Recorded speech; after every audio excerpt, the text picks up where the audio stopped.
Hello বন্ধুরা, welcome to Baharampur. Shri Shri Kali পূজা উপলক্ষে আগামী 19শে চৈত্র সবাইকে জানাই আন্তরিক শুভেচ্ছা ও অভিনন্দন।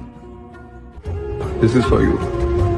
মাগো তুমি সর্বজনীন আছো হৃদয় জুড়ে, মাগো তুমি সর্বজনীন আছো হৃদয় জুড়ে।